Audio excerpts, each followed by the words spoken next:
Hello. Hello, guys. My name is Isilay. Very nice to meet you. Thank you very much for being here today. And thank you very much to Nomad Festival Europe for inviting me to make this workshop. I'm really excited about it, and I hope you enjoy it as much as I enjoyed preparing it for you. I'm going to share my screen. In the meantime, I will talk to you about myself just a little bit, my tea journey.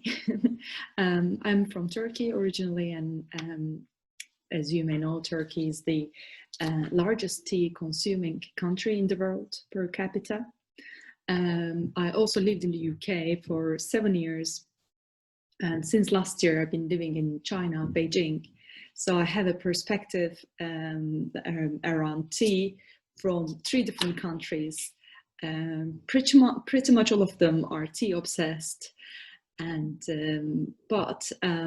my journey started really when I moved to China and started to drink Chinese teas and discovered how diverse and excellent they are. And I was thinking, why didn't I have a chance to try them before? And I started to learn more about Chinese teas, but also tea in general. I founded Not Just a Cuppa last year. So a couple of things about Not Just a Cuppa.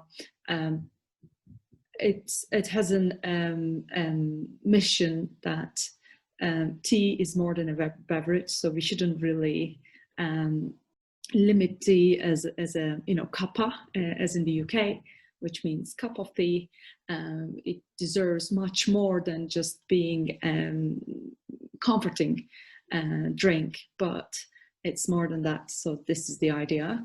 Earlier this year, in February, to be precise, I started to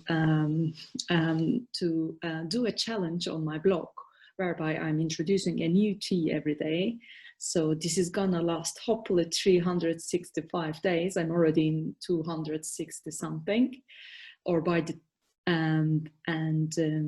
another thing I wanted to mention, that in Turkey we produce predominantly black tea, CTC style, in factories, and I have an objection to that. We can do much better. And there are a handful of, unfortunately, only a handful of tea artisans who handcraft their teas in Turkey, and I met them. And I made it my mission to promote Turkish artisanal loose leaf teas and make them accessible to international tea lovers as well. So this is something that we will be doing on Not Just a Cuppa in the coming weeks. Before I started with the presentation, I have a question for all of you. There is a poll on the right-hand side of the screen, I suppose, and you will see there different options, and you can choose as many as it applies to you, so you don't have to choose just one. So the question is, how do you like your tea? I'm going to skip now because we don't have a lot of time, and take your time to answer throughout the workshop, and at the end of the workshop, hopefully we will have some time. We will have some time to talk about the results. So what about the workshop? Hopefully with this workshop we will have some takeaway points. But the idea is tea drinking has changed tremendously over the centuries, and we're going to cover in this workshop crucial stages of tea drinking in history, both in the East and West. We will be looking at some tea drinking habits, maybe in the West, with some criticism, but I don't mean to be harsh, because there is culture in every country around tea drinking, including Turkey, as I just mentioned. Turks love their tea, although it's not a really, tea in the strict sense, if you like.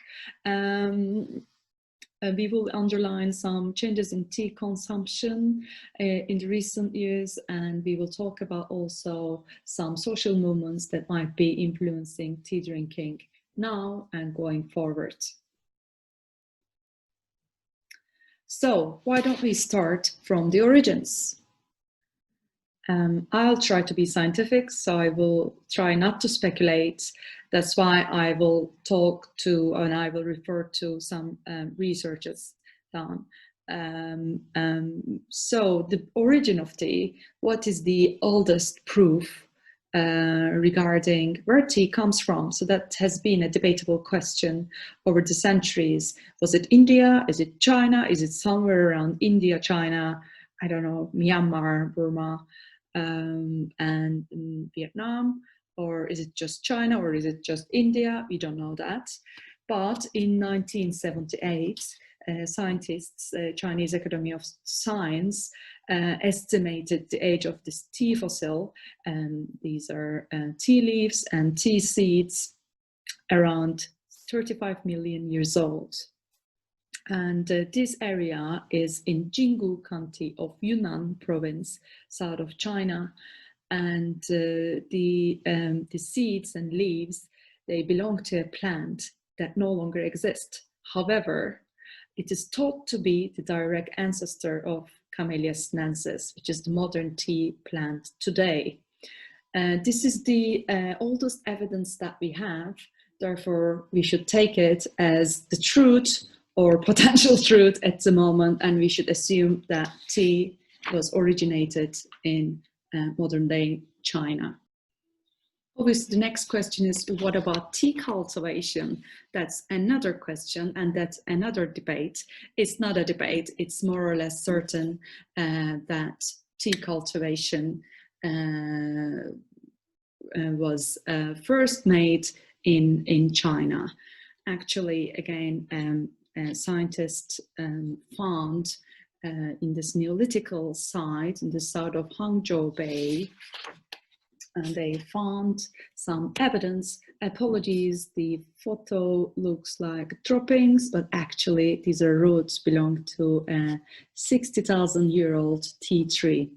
That's evidence that Chinese has been cultivating tea, domesticized tea plant for about 6,000 years, maybe earlier than that, but we don't have proof concerning that. So this is the earliest proof we have at the moment. If we're talking about the origins of tea, we need to talk about the divine farmer, aka Shennong, also known as the god of agriculture and Chinese herbs. He is the person, but it's a legendary emperor actually, who is credited with inventing agriculture and medicine, but also finding tea.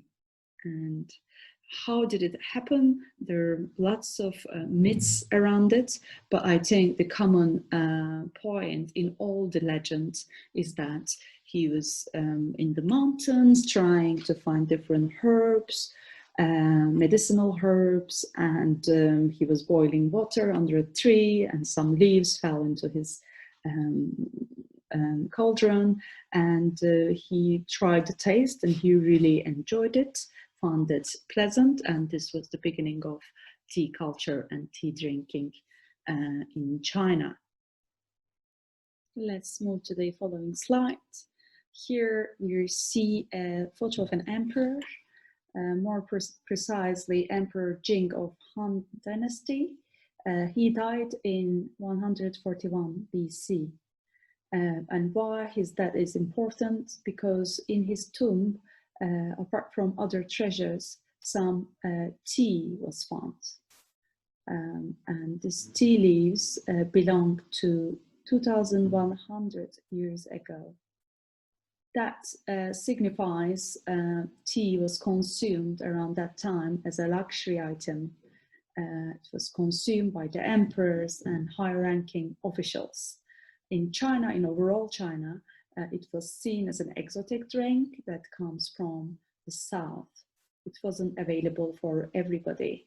So if you move to the next slide, you will be able to see where the tomb of this emperor was located.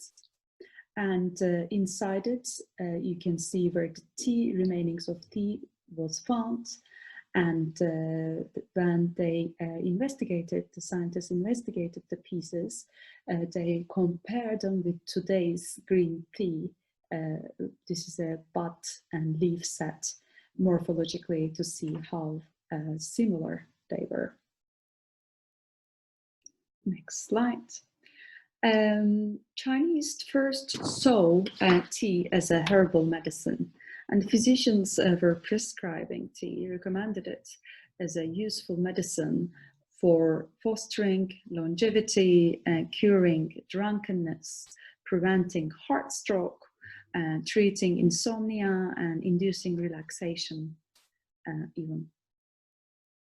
But during the Three Kingdom period, 220 to 280 AD, another way of tea drinking started. What you see in the photo is called lei cha. You see in the middle a bowl of tea, and around it are different stuff, which are roasted nuts and seeds, some flavoring, some herbs, some roasted grains.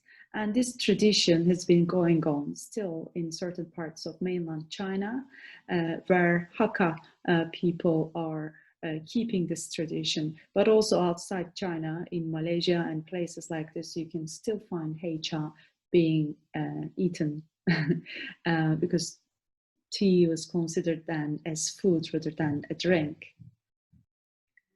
Actually, Kakuza Okarura, the famous Japanese writer of the tea book, says that during the 4th and 5th centuries, tea was drank in a very similar way to lei cha, whereby the tea leaves were steamed and then crushed in a mortar and pestle, made into a cake, and boiled with rice, ginger, and salt. When we move to the next period, Tang Dynasty, it is a very important stage for tea drinking history because it's then tea became a form of art, but also it became accessible and affordable for everybody thanks to developed transport networks. Actually, it is important to make a distinction between what tea meant for a commoner and what it meant for an elite in Tang Dynasty China. For the commoner, tea meant like a daily commodity similar to rice, soy, and vinegar, whereas for elite, it was considered alongside other arts such as poems, music, and painting. On the left-hand side, you will see a few items. These are all related to tea drinking and tea utensils, you may call them, and they were made out of silver and porcelain and gold even. And this tea set was excavated from a temple, and they dated back to 1,500 years ago. On the right-hand side, you will see that everybody gathered around the table. I think these are like palace women or something. There's some music going on, and there is something in the middle. This is the wok, or a big bowl where tea was made during the Tang Dynasty. So tea was boiled in a large wok, and apart from the tea, ginger, salt, pepper was also added. So the tea at that time was in the shape of a cake, compressed tea, like brick, and a piece of this brick was then grinded in this type of equipment and then mixed with water, boiling water and other ingredients, as we just mentioned. Again, it was under the Tang rule that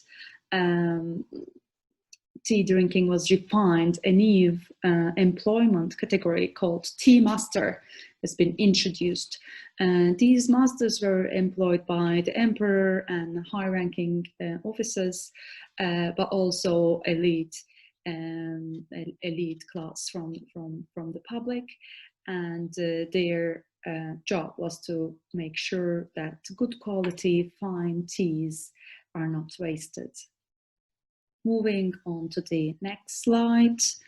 Yes, under the Tang Dynasty again, we see the first book of tea, first book on tea has been written by Lu Yu, and this was circa 760s.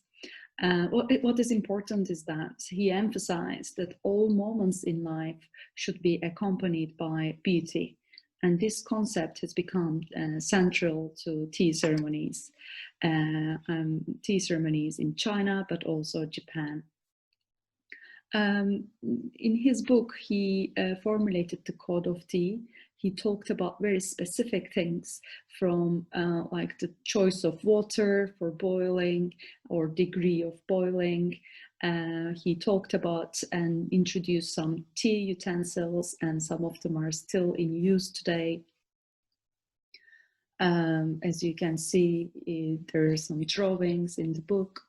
What is also important is that he eliminated all ingredients except for salt from the tea drinking practice.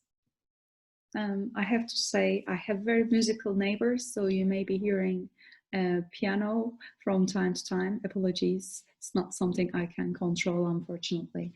Moving on to the Song Dynasty, Song Rule was very important for tea drinking because the tea connoisseurship and appreciation reached a new level, and salt was altogether eliminated from tea. So tea was drank alone, starting from the Song Dynasty. Also, it was during this dynasty the second school of tea drinking was introduced, which was whipped powdered tea, very similar to matcha drinking practices today, rather than boiling tea. Right. In this photo, you see that some Chinese men are drinking tea. Actually, it's more than that. This is from 1190 AD, and these are tea vendors. And what they're doing here is they're organizing a competition for the highest quality tea. And this type of competitions were very, very common in the Song Dynasty, not only among tea traders or tea growers, but also amongst folks, regular folks, privileged, but also in the imperial courts. This type of competitions took place in order to identify the best, the finest. In this Song Dynasty, again, we need to talk about Emperor Hui Zone, who was a great artist. Indeed, this drawing you see in the screen was made by him. In this painting, you see that tea is being served by some servants. And this and similar paintings from the same era suggest that the tea ceremony in China didn't exist by then, and tea was prepared on the side and was served by servants. Emperor Huizong also went into writing a book about tea. It's called Treatise on Tea. And he describes 20-something different kinds of tea, and among which he identifies white tea being the rarest and finest in quantity, which is probably right still today. But some historians argue that he was too great as an artist, because he didn't only draw, he didn't only write, but he also wrote poems, and he did paintings, as we said, and he wasn't as great as emperor as he was as an artist. That was the end of the Song era. Before moving to what happened in China next, it's also important to talk about what happened in Japan during this time. In 1191, tea arrived to Japan. Indeed, it was the Buddhist monks who traveled in China to study in the monasteries, and they discovered tea there. They had a chance to drink tea with their fellow monks in monasteries and temples, and they must have been so impressed that they brought home some. And indeed, this gentleman, this monk you see in the photo, is called Isilay. He's a very famous Buddhist monk, and he's credited with bringing tea plants, tea seeds to Japan with him. He was very influential. He managed to cultivate tea in Japan. He shared some seeds with his friends, and they were able to cultivate tea in modern day Kyoto. And still there are tea fields in that area. He also wrote a book, and he offered tea to the imperial court in Japan that time as well. Meanwhile, in China, China went under the Mongol rule, and this was the Yuan dynasty, and Mongols only gradually accepted the tea culture. At first they didn't, and they simplified the sophistications around tea ceremony and tea culture that was prevailing amongst the elite of Song people. And they started to add milk to tea, and that was the first time.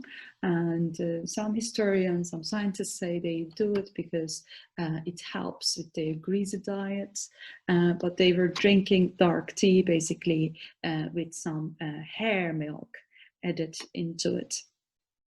Actually, during that time, during the Yuan time, tea cakes started to disappear slowly. Obviously, aesthetic tea pursuits were terminated, and there are 3 types of teas available. First is called tender tea, which is very similar to modern day green tea with leaves. You could see the leaves actually was mass produced.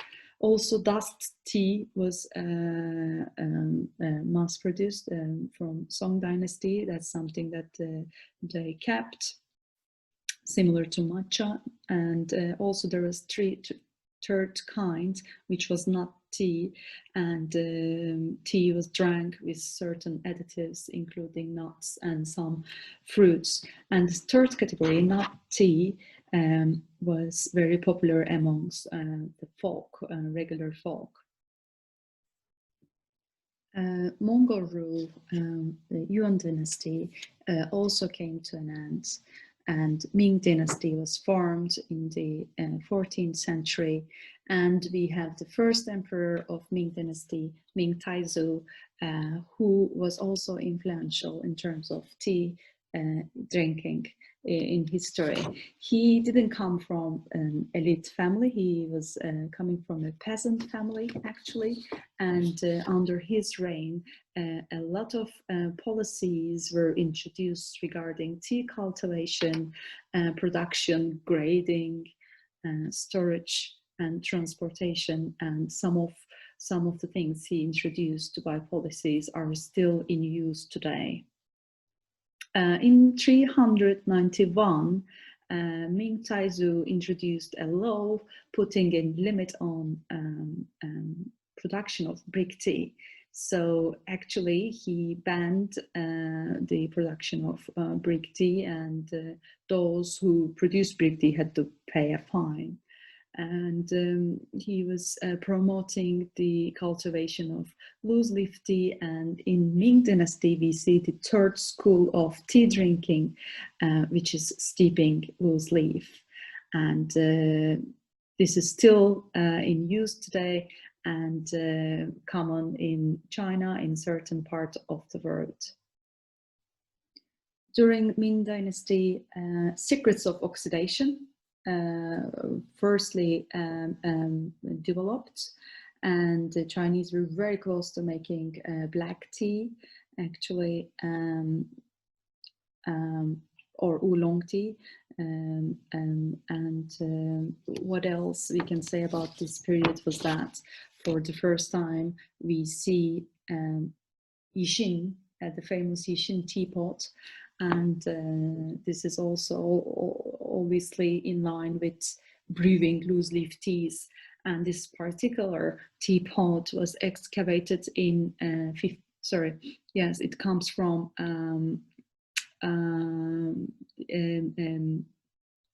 an emperor's tomb, and it's dated 1533.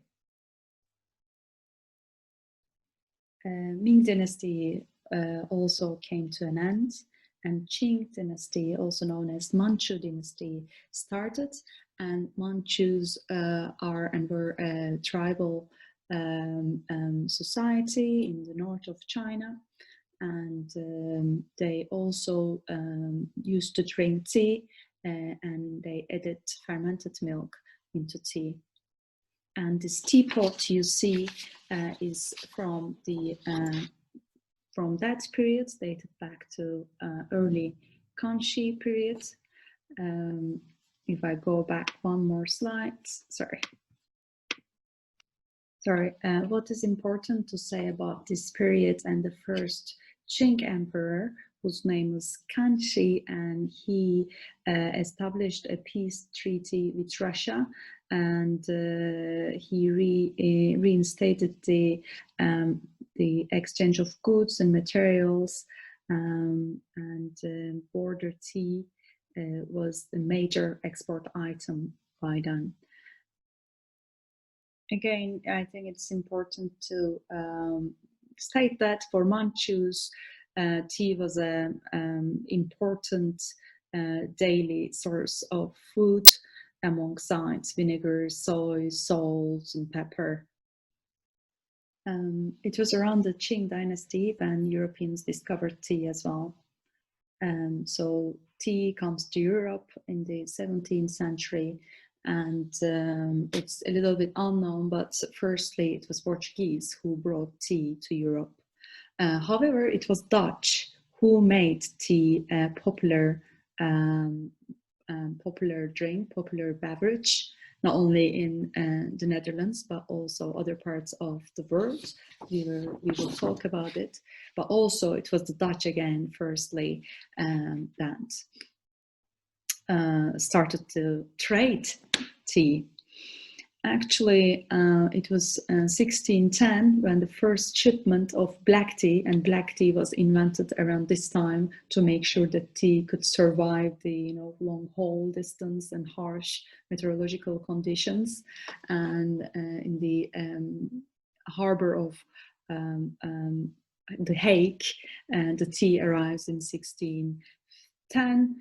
And then Dutch introduces tea to the UK, 1658. I think they introduced tea to Germany around 1650. But also it's notable that it was also the Dutch who introduced tea to the US circa 1670. Let's talk about a bit the Britain and their tea obsession. So tea was introduced, as we said, in 1658, and it became huge, especially when the Prince Charles married to a Portuguese princess called Princess Catherine of Braganza. She was a tea lover, and she introduced tea in the UK to the elite class, and it became an extremely popular beverage, and there was a lot of interest, and Britain started to import more and more teas. Also, in 1669, England granted a group of merchants in order to accelerate the tea trade in the Far East, because they didn't like the fact that Dutch was monopolizing the tea trade by then. Just an historical fact, which is kind of relevant: in 1674, around this days, New Amsterdam changed hands to the British from the Dutch, and it started to be called New York. And British managed to have a deal with the Chinese in 1684, thanks to the East India Company, British East India Company. and they had a direct purchase from them. I think it's important to add here, as it shows on the photo, that some sugar is being added to a milk tea. So what happened, as we discussed, that the Manchu kings, they were adding milk to their teas, and Dutch took it that way as well. So Dutch was drinking their teas with milk. And it was the British for the first time who started to add sugar. And this is because they were importing sugar from the West Indies that time, and they were adding sugar to pretty much everything they could do, and they liked the effect of sugar, the energizing effect, and that also became the way that they drink tea today. Again, it's very important the role East India Company played in the history of tea drinking, because they monopolized the next 150 years of tea trades between China and the UK, but also the States. And next stage is probably the Boston Tea Party that happened in 1773, and as you may know the story, that's a quite famous historical information whereby American colonists were resisting, and they were protesting that first British, they had the tax on tea, but also they was perceiving the monopoly of East India Company, and around 60 men gathered in the harbor of Boston, as they knew that a big shipment from the East India Company was coming, and they were disguised as American Indians. And what they did is they threw around 342 chests, like big, huge chests of tea to the sea in protests. And this historical event is considered a milestone on the path of the American Revolution that started a few years after. However, that was not the only war going on for British. They were desperate to get tea for a better price, for a cheaper price, and they were still buying from China in huge quantities. The demand was increasing every single day, and the Chinese emperors at that time, they only accepted silver, and they didn't want anything in return from the Brits. So this is the famous saying of the Chinese Emperor Qianlong. Basically what he says to a delegation of Brits who come to propose a trade deal, saying that, okay, we will buy porcelain, we will buy tea from you, and in return, you should buy this and this from us. I don't know what exactly they presented, but the emperor didn't like their goods, and he rejected that kind of offer, saying that I see no value on objects strange or ingenious, have no use for your country's manufactures, just give me silver and disappear. However, before that happened, British already was taking action. In 1776, the Britain English intentionally began to create a market in China for opium. So they were trying to exchange one addiction for the other, tea for opium. Unfortunately, the consequences for opium addiction in China was harsher than tea addiction in Britain. So the emperor couldn't really manage to stop opium addiction and consumption, and whatever he did, it didn't work. Whatever policy or regulation he came with, it just didn't work. And he decided at the end that he should order huge quantities of opium and set fire on warehouses. And he did that, and British didn't like it, and this process led to famous opium wars. And as a result of opium wars, Brits didn't only get privilege, and they were able to get the ownership of colony of Hong Kong, but also they had established free trading rights in overall China. You would think, oh wow, that's great for British. They have access to all the teas, and then they have good price, they have monopoly, they have free trade rights, etc. That's perfect. But that wasn't enough for British, and they were looking for cheaper ways to produce tea themselves. And they were thinking of India. It was their colony at that time, and they were considering maybe tea may grow in certain regions of India. Actually, they weren't aware that there was already tea in Assam, but what they did, they tried different provinces and it didn't work. Later in 1848, they decided to hire a Scottish botanist called Robert Fortune, this gentleman on the photo, and who was also considered a spy because what he did was disguised as a Chinese businessman. And he went to Chinese lands like Fujian and other tea growing places, and he spent years there, and he gathered around 20,000 seeds and seedlings, plants, and he managed to ship them to India, Darjeeling, safely. And this was the beginning of tea cultivation in India. By 1850s, it was proven successful that Darjeeling had a right climate for tea growing, and 1850s, during 1850s, commercial tea cultivation started there. So thanks to Robert Fortune, British now had lands on which they could grow tea at commercial levels, and it spread it over other countries in very short period of time.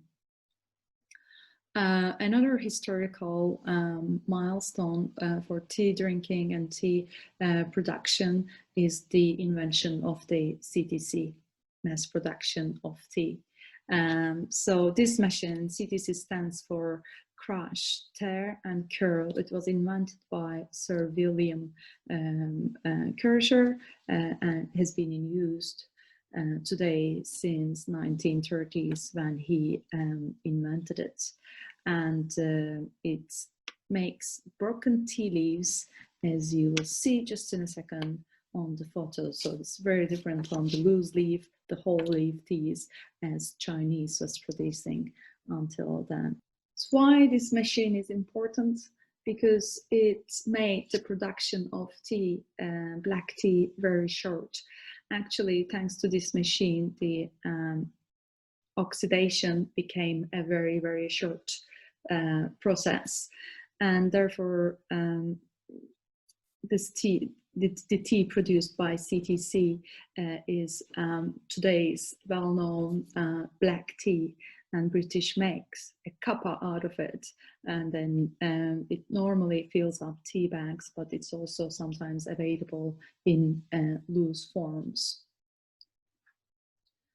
Because the tea that is produced by CTC is broken, they infuse very, very quickly, and the taste of the tea is very brisk, very strong, which is preferred by some, but it doesn't carry any delicate notes a Chinese black tea, for example, would carry.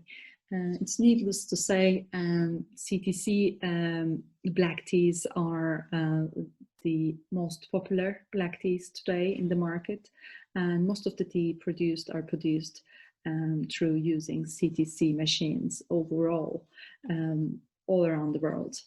It's spread very quickly in India, Sri Lanka, Africa, but also other tea growing countries like Turkey.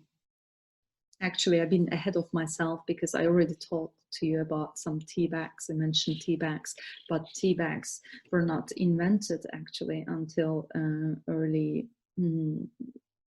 20th century. So it was a gentleman called Thomas Sullivan, and it was an American tea trader who decided to send some tea samples to his customers or potential customers in silk bags. And what happened was that the customers, when they received it, they thought that they should be boiling the tea with the bag inside, the water with the bag inside. And this is how they interpreted it. And this is how tea bags were born, according to one story. There are other legends around it, but what happened later then, the product changed from silk to cotton, from cotton to fiber, and until the 1944 that we see a tea bag that is similar to the one that is used today. Tea bags also gone through revolution, evolution within themselves. And this photo shows the selection of Lipton brand tea bags over the years from 1920 to 1951.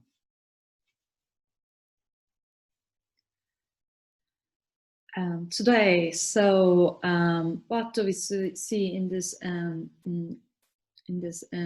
figure is that tea is second to bottled water. Packaged water, it's the dark blue, in terms of market share, and it's increasing faster than coffee and other beverages, as you see, except for the tea. If you look at the other statistics, that we see that black tea accounts for 70% of global consumption and 80% of exports today. And despite this figure increasing trends worldwide, when we look at the specific countries like the UK, we see that tea consumption has indeed dropped by about 22% within the last 5 years. Tea consumption is increasing in countries like India and China, but decreasing in some other countries.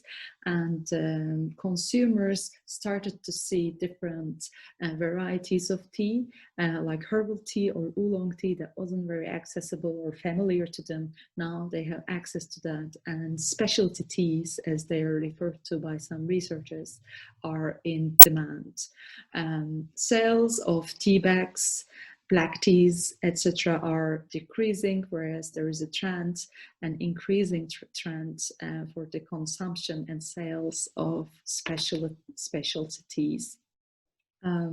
Because I'm so much impressed by tea culture in China, and now I started to use social media, and I have a blog, and I'm starting to be a part of a tea community online.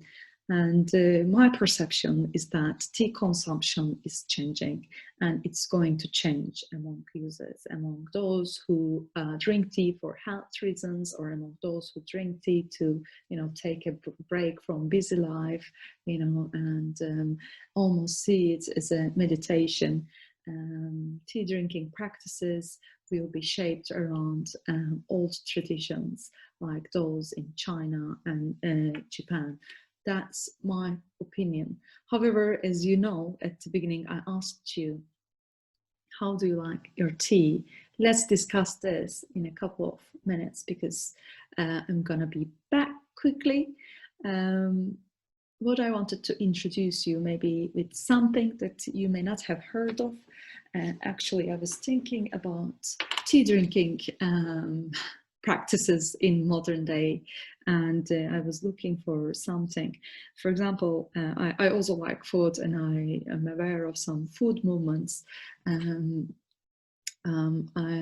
like slow food movements. I don't know if you heard it. So I've been thinking that there must be something similar for tea.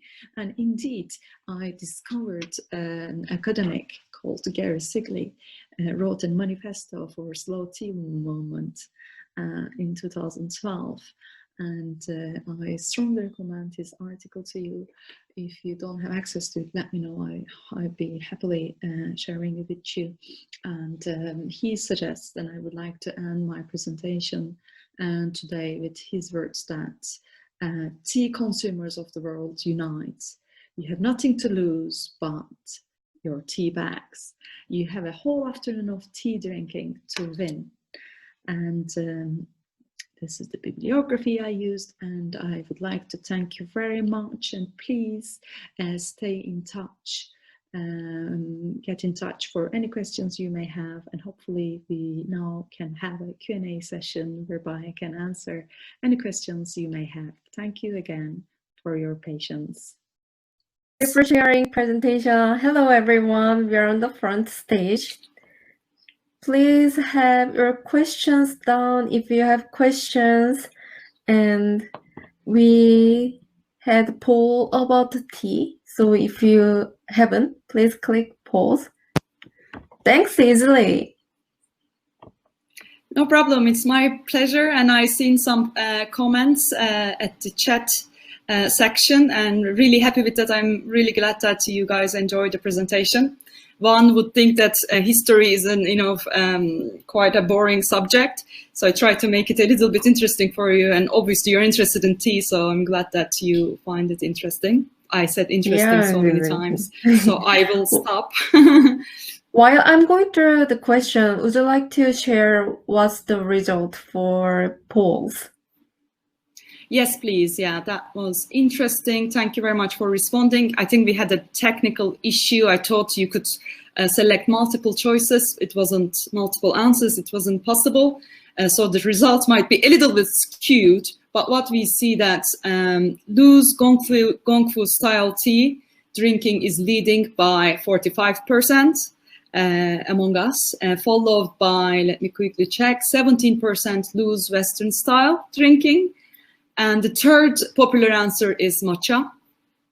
And the fourth popular answer, organic tea. Obviously, I thought these could all coexist, but it didn't work for some technical reason. No worries. But we also had some responses. Some people drink tea bags and bubble tea, single origin. And we also have a other option. I'm not sure what this person meant, but I'm kind of glad to see that most of the people who are in the presentation amongst the participants today, they chose loose Gongfu cha. I was surprised. Is there any, like, your favorite tea house or tea place in Beijing or in China you recommend us to visit if we can? Oh, wow. There are maybe thousands of them. They're all, I mean, some of them are really good. I haven't been to many of them, I have to confess, because I couldn't really live in China due to COVID lockdown. I was away for like 7 months. But I'm starting to discovering, I don't have a favorite yet, but if you come to Beijing, there is a whole district in Beijing, in the southwest of the city. It's close to South train station, and the reason is that all the tea comes from the south. They ended up in the train station, and they have a big area, Milandalo, I think it's called, Tea City. So there is a shopping mall. It's just about tea and teaware, tea furniture, everything. So I recommend you visit that in Beijing. It's really interesting and mind-blowing. And there are like thousands of little stalls in this mall, tea mall, and you can go and have tea and have a conversation. If it really helps if you speak a bit of Chinese, otherwise, it becomes a little complicated. Tea what is it called again? Sorry. What is thank you very much. Maliandao Tea Street. Yeah, Maliandao Tea Street.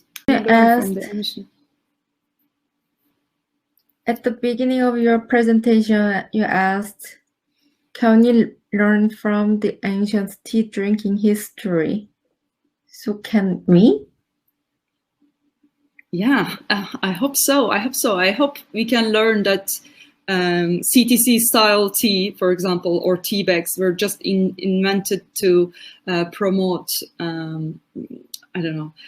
rapid consumption of tea, right? So very much in line with coffee drinking. You see, so you want something ready, very quick. and you drink in large quantities. Obviously, I'm not in favor of that.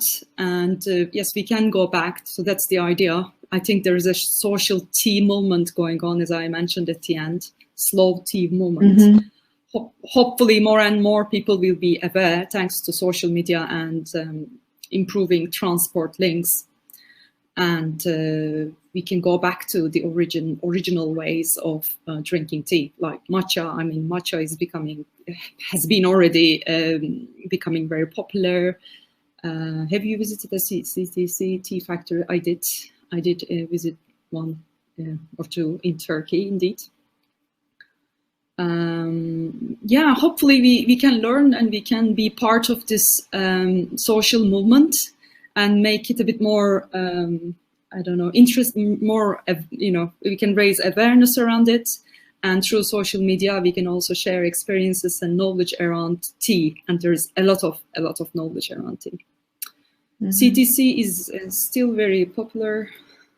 Yeah, Arne has a good point. Yeah, I agree. Yeah, because there is convenient part of it that people have a hard time to let it go. And it's also heavily intertwined with culture.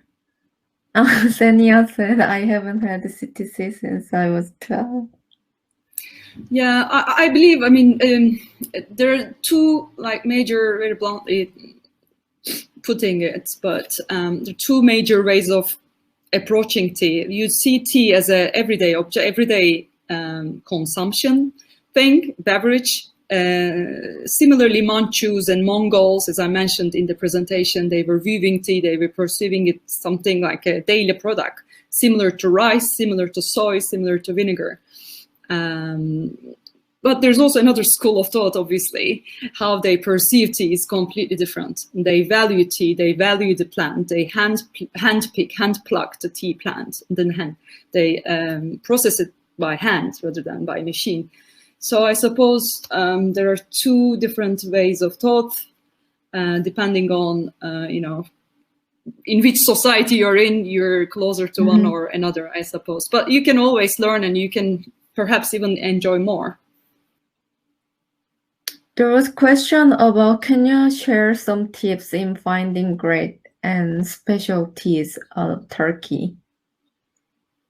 Yes, well, indeed, in a couple of weeks' time, I will start selling loose-leaf artisanal single origin Turkish teas. So if you check my website, please, in next week, hopefully it will be on, fingers crossed. So I don't think, other than myself, there are not many people who are selling it abroad.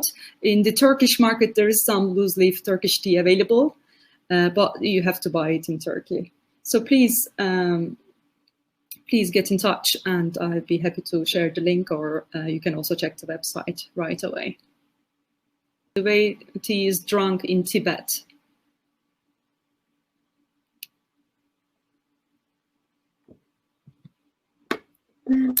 Can I answer that question very quickly? Yeah, sure. Yeah. Okay, great. Yes, I looked into that. Indeed, I tried Tibetan heicha from Sichuan recently for the first time, and quite impressive. I tried it as a pure, like, I didn't add anything into that. But in Tibet, I know that they take these bricks and they add yak butter and salt. So very similar to Tang Dynasty style, they kept this tradition. This was answer to Rita's question. Well, thank you, Susanna. She has a point about, like, what could be a good presentation for the next Nomad Tea Festival, perhaps. I will think about that. Suzanne, I have to say, Suzanne, that I'm not very proud of Turkish tea drinking culture at the moment. So I'd be very, very critical. We would love to hear about it, to see the different perspective. Thank you so much for sharing your workshop and then also answering these questions. We'll follow, if anyone wants to follow Isilay, we have her social medias and links on our website. And Isilay can also write down in the chat, and then you can follow her along with her tea journey. And we will see you in the next workshop. Thank you, Isilay. Thank you. Bye, guys. Take care. Bye. Thank you very much. Bye.